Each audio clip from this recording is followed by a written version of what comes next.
May gabi guys. Okay, natin ito bagon ron. Ito ba? Okay.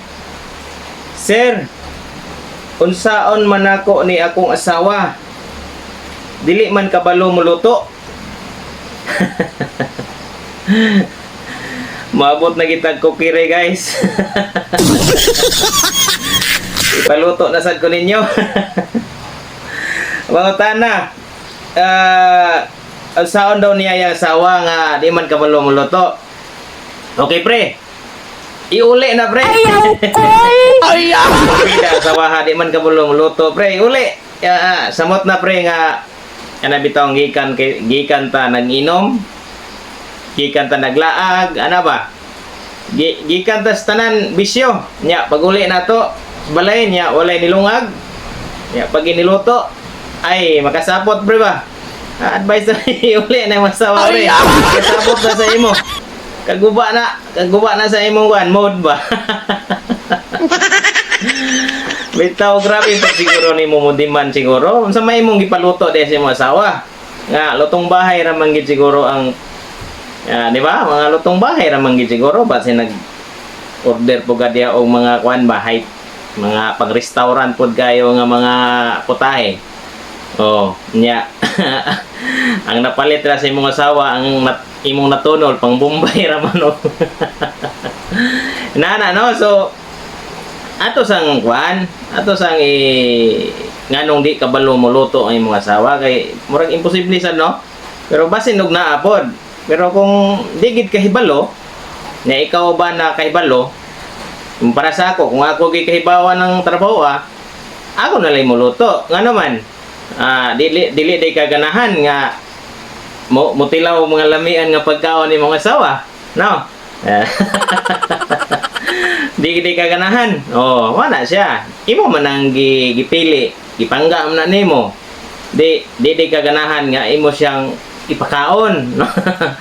Ipakaon ng mga lami nga pagkaon, no? Di ba? Ay, sige ko mo diha. Kay kung diri sa balay, kung imong i-relate sa kuha, so tinuod pre, tama ra gigos kuan. Tan-aw TV.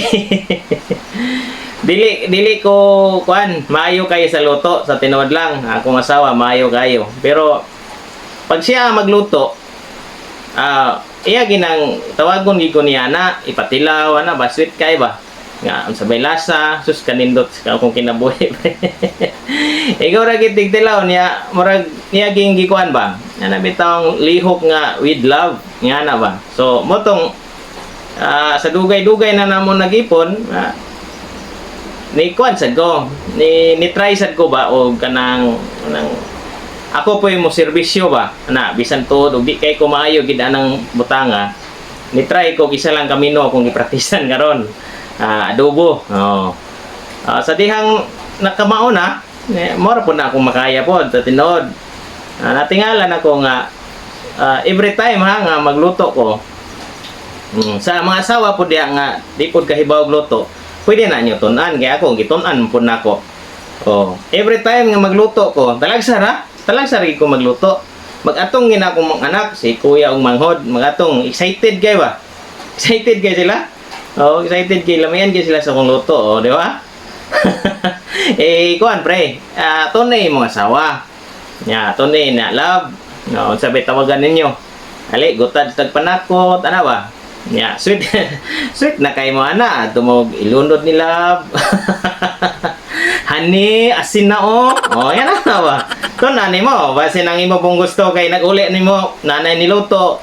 Ya wala gani ka naka-contribute noon sa ipalit, nana ba? Yan na siyang partnership. Base nimo ging iuli. Ayo pre, lantawa pre ang kuan. Unsay maayo sa imong asawa? Sa tong pinaka the best ba? Ayo lantawa tong kanang unsay ang kakulangon. Kung kulang siya sa pagluto, basin maayo siya sa marketing or kanang kuan ba negosyo. Dito nimo siya suportaan. Kung pwede gyapon nimo siya lalayan sama sa akong gingon ganina nga tudloan nimo sa pagluto, yana pwede. Pero kung dili gid siya kuan na hilig, dili kay nato piliton kay nga ako wa man ko gipilit nga magtuon. Di wala ko ingon wala ko giuli. Wala ko gina sa usawa nganong di ka kabalo mo luto. Wala siya gi mo prepare. Nya mga lami kaya kung pagkaon nya ana ba.